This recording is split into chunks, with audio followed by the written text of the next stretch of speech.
If you want something, if you have a passion in your heart, fire in your belly, it's gonna be you. It's gonna be you getting up early. It's gonna be you staying up late. It's gonna be you running the miles and going to the gym and eating the kale and doing all the crap. It's only gonna be you, because outside motivation can only last for so long. You can hire the greatest trainer in the world. You can have the greatest cheerleader. I could have you run beside me and yell out inspirational sayings, but ultimately it's on me. For me, it was understanding why. That's why I think therapy is so freaking powerful. It's not that time that you sit in the chair with someone and cry about all the things. It's that moment where you're like, oh my gosh, that's why. If you know why, you can learn how to navigate around something. But I think if you don't know the core of the problem, you can't move past it.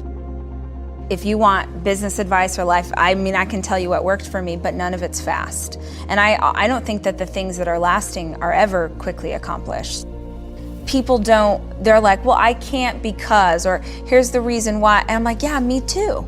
I had all those excuses. And it didn't mean that making the decision to move forward, suddenly it got easier.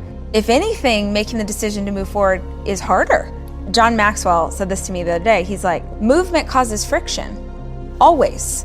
And so just because you make the decision to move forward doesn't mean now we're doing it. No, now you've got all kinds of other problems. What are the things I'm not sorry for? And as a recovering people pleaser, I struggled for years with wanting to make sure everyone was happy, and the idea that someone, my husband or my in-laws or my parents, might be disappointed in me was crippling.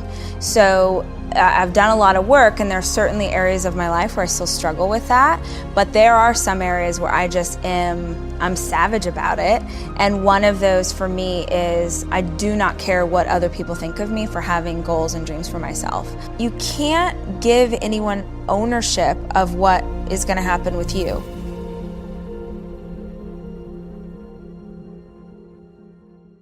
What are your general thoughts around intention? Should people be journaling? How specific do they need to be? Oh yeah, I mean, actually it's some of my favorite talks I've ever listened to of yours, or podcasts that you've done where you've talked about mindset and how important that was and the impetus for you to change your life in such huge ways, because it's everything. It's everything. And it sounds like very sweeping generalization, but the idea that we really can be in control. You cannot control the variables out here in the world, but you can control your reaction to them, and you can control how you show up in this space. So that looks like, for me, morning routine is hugely important. So starting, making sure that meditation and prayer, making sure that workout's in. I do Brendan's planner. I do my own journal. So I had this habit for years where, just as part of my to-do list, every day I would write down the dreams that I had for my life, and I would write them down as if they had already happened. I had heard that years ago at a conference. Someone said, it's if you say like, I'm going to make $1 million this year, all your brain hears is going to, and you already have a bunch of other to-dos, so why does this sentence stand out? But if you said, I have $1 million, and you're nowhere near that, it makes your brain sort of wake up and take notice.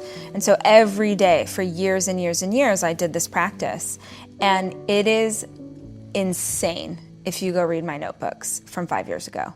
It's the life I have today. It's absolutely crazy insane. And that's not like, oh, I wrote it down and so it happened. It's, I wrote it down every single morning, and so every single morning I reset my intention. This is where we're going. This is where we're going. This is where we're going. And it's not just things like, I want to have a New York Times bestseller, which was a huge dream of mine. It's also writing down every day, I'm an exceptional mom. I'm an exceptional wife, because that's the woman I want to be. And as silly as it sounds, if you don't remind yourself every single day that that's your mission, then you're not resetting where you're headed. And just that simple prompt, it might be something as simple as like, oh, I'm gonna send Dave a text and tell him he looks hot today. Or I'm gonna, write a note for my kids and leave it on their pillow so that when they get in bed tonight, they'll like find a surprise. It's just the simple reminder of how I wanna show up in the world. So that was hugely powerful for me. I also love the idea, and forgive me because I for sure didn't make this up. I don't know who I heard this from, but I don't write to-do lists, I write results lists. Like, what's the result you want, not the thing you have to do. The idea that you don't say like all the things you want to accomplish today, you write down what's the result that you're after. Because, okay, so for instance, years ago when I was an event planner, my to-do list could have been like, send emails to these 10 people, redo their portfolio, blah, blah, blah, blah, blah. But the result that I'm after is I need a new client, or I need to make more money. And if you focus on the result, you can come up with 50 different ways to get to the result that aren't bogged down with all of this other crap you think is in between where you are and where you want to go. And I just sat in meetings all week with really big companies and people, and they would say, like, what does the future look like for you? Like, what is... And years ago, I would be like, oh, I don't know. We'll see what happens. And now I'm like, Oprah. Like, if Oprah and Ellen had a baby, someone who can make you laugh and then also can challenge you to show up for your own life is... But I couldn't have claimed that 5 years ago or 10 years ago. I would have worried what everyone in this room thought of me, because who says that? What a douchebag. But I might still struggle with, what you think of my hair or my writing style, but I certainly don't care what you think of me for having a dream. And I think that it's one of the things that cripples women most, is they have this desire on their heart, they want to pursue something for themselves, and they're too afraid of what other people will think. They're too afraid of what, like, Marissa from 8th grade is going to think of them for signing up for a half marathon. They're too afraid of what their mother-in-law thinks of them for wanting to start a business. And they just drown in the shame associated with it. And nobody calls it BS. Nobody says, like, wait, we're all dealing with this. And so none of us can step forward into who we're called to be because we're too worried about what you think of us. So excuses were really important for me to tackle, just because I think, love my girls, but women especially, like, we need to call BS. And you need to have someone get in your face and say, like, with all the love in my heart, this is not real. This is something that you've decided to cling to because it justifies why you're still in the same place. That's why I'm an achiever. Like, I had to perform.